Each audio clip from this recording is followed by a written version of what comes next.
ప్రధానమంత్రి నరేంద్ర మోడీ గారు నిన్న హైదరాబాద్లో మాట్లాడుతూ ఇవాళ ప్రజలందరూ కూడా పెట్రోలు, డీజిలు, ఎరువులు అన్నీ కూడా వాడకం తగ్గించాలి, వర్క్ ఫ్రమ్ హోమ్ చేయాలి, కోవిడ్ టైంలో ఎట్లయితే ఉండాలో ఆ పద్ధతిలో మీరు మారాలని చెప్తా ఉన్నాడంటే ఈ ప్రభుత్వం యొక్క డొల్లతనం అనేది స్పష్టంగా అర్థమవుతూ ఉంది.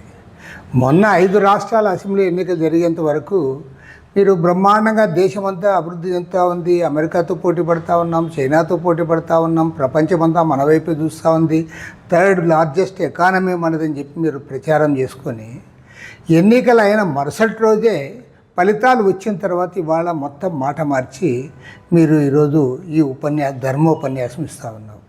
నేను నరేంద్ర మోడీ గారు సూటిగా అడుగుతూ ఉన్నాం, ఇవాళ భారతదేశంలో ఈ దుస్థితి రావడానికి మీరు కారణం కాదా అని నేను అడుగుతా ఉన్నాను. అమెరికాకు టోటల్గా సరెండర్ అయిపోయారు, ఇజ్రాయెల్ని ఫాదర్ నేషన్ అని చెప్పి పొగుడుతూ దాన్ని సంకనాకారు.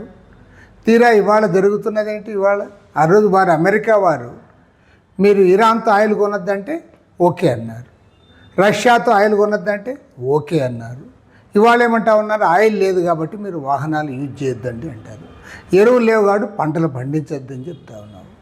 కాబట్టి ఏమంటే ఇవాళ స్పష్టంగా దీనికి అంతటి కూడా ఈ దుస్థితికి కారణము ఈ నరేంద్ర మోడీ ప్రభుత్వము, మీరు అనుసరించిన విధానాలు, మీరు అమెరికాకు పూర్తిగా లొంగిపోయారు, దాని పర్యవసానంగానే ఇవాళ ఈ పరిస్థితి వచ్చింది. కాబట్టి ఏమంటే స్పష్టంగా చెప్తా ఉన్నాం, ఈ ప్రభుత్వము అనుసరిస్తున్న ఆర్థిక రాజకీయ విధానాల ఫలితంగా, విదేశాంగ విధానం ఫలితంగా ఇవాళ భారతదేశంలో ఉన్న కోట్లాది మంది ప్రజలందరూ కూడా ఇవాళ ఇబ్బందులు పోయే పరిస్థితి వచ్చింది.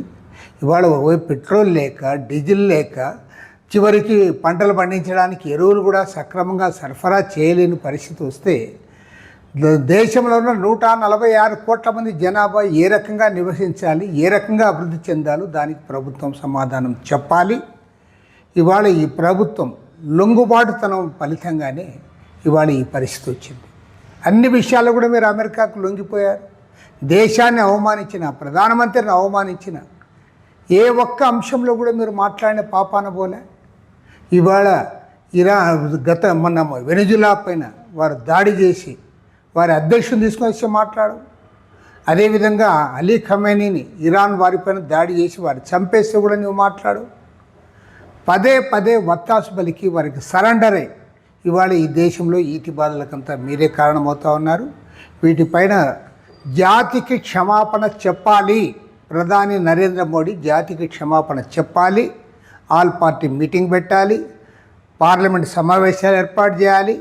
ఈ దేశంలో ఆర్థిక సంక్షోభం నెలకొన్న నేటి పరిస్థితుల్లో వీటన్నిటిపైన కూడా చర్చ జరగాలని చెప్పి సిపిఐ తరఫున డిమాండ్ చేస్తున్నాం.